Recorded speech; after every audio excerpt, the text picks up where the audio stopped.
Hi guys!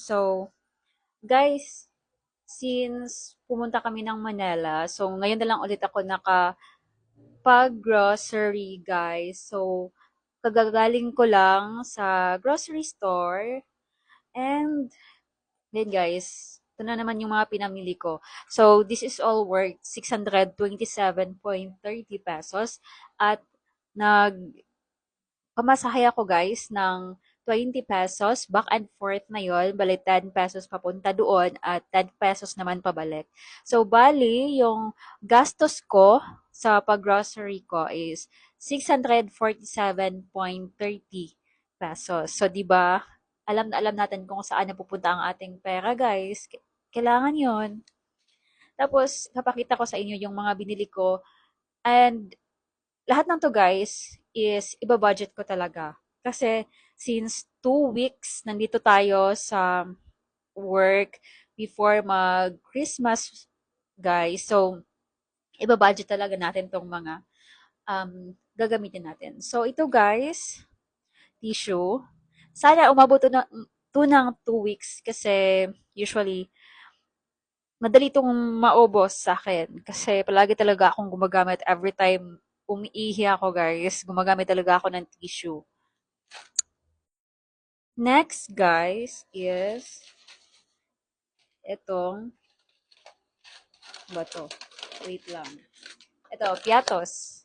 Kasi bukas is holiday, so baka gagawa ako ng report. Mag-work pa rin ako, guys. At pag may time, baka watch ako ng Netflix kasi napapansin ko talaga na scroll lang talaga ako ng scroll.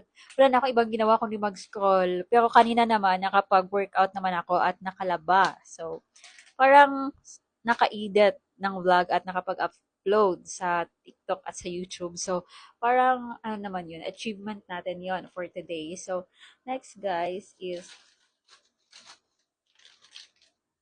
eto, itong alcohol. So, sinigurado ko talaga na mura yung ating mga bibilhin, guys. So, since good for 2 weeks tong mga gagamitin natin. So, next is ito. Meron pa naman ako neto, pero bumili lang ako since hindi siya always na merong ganito. Kasi 14 pesos lang to. At yung naka-box naman, medyo 22 pesos ata yon. So, bumili na lang ako ng isa. Again, for 2 weeks na magstay ako dito. So, next guys is Downy.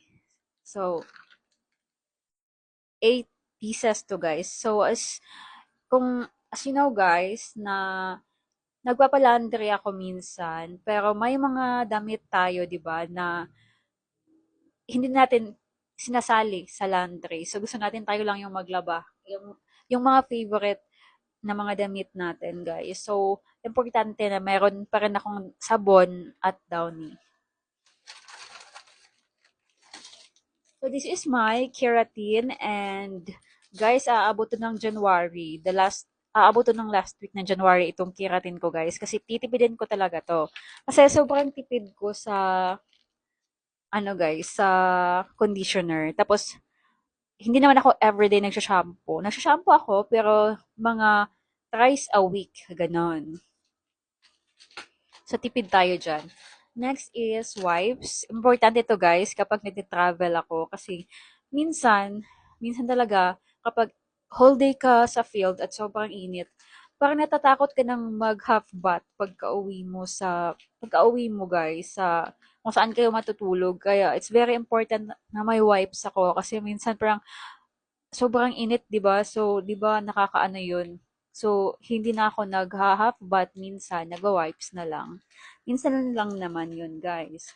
At dito ako na mahalan, guys. Mahal pala 'to.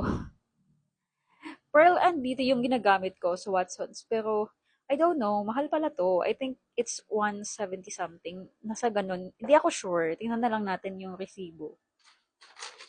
Kasi 86.35 pesos lang pala siya, guys. So, next guys is itong very next guys is itong fresh eggs.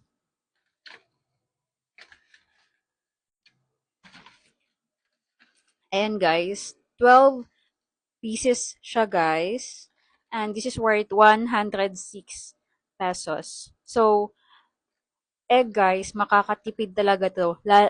Or makakatulong sa ating pagtitipid. Lalo na at nakapad tayo or sa mga nagbo-boarding house dyan guys. So, every morning pwede nyo tong, nasa TikTok to eh, pwede nyo parang butasan niyo yung rice na niluluto niyo tapos doon niyo ilagay yung egg. Maluluto na siya, guys. Perfect talaga to pang tipid, guys. As in. Kaya naman, bumili talaga ako nitong egg kasi nga 2 weeks pa ako dito. Next, guys, is milk. So, this is 8 pieces. And sobrang laking tulong din ito, guys. Kasi minsan, pag gusto kong magkape, ang ginagawa ko, isang swak at saka yung Nescafe stick. So, yun guys. Aside sa tipid siya guys, kasi hindi na ako, no need nang bumili ng mga 3-in-1 or whatever. Masarap din talaga siya. Tapos may sugar din ako guys. So, masarap talaga siya. At madalas kasi nag-milk talaga ako before ako matulog. Hindi siya always, pero minsan. So, yun, dual purpose yung ating milk.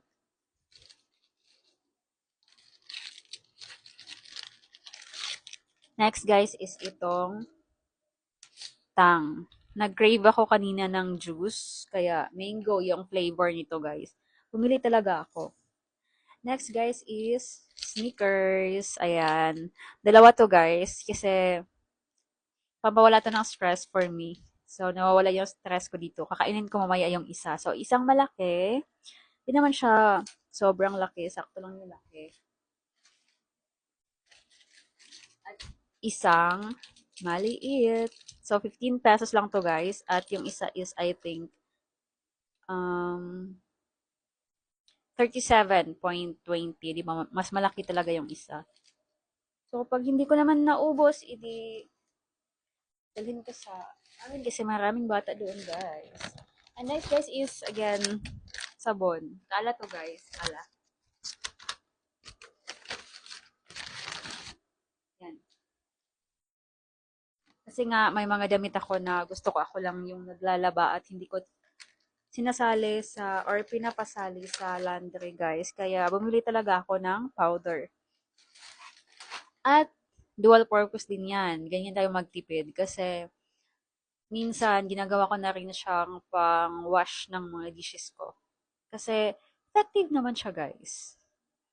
Kapag nauubusan lang naman ako ng panghugas ng pinggan. So, that's all, guys. That's all worth 627.30 pesos.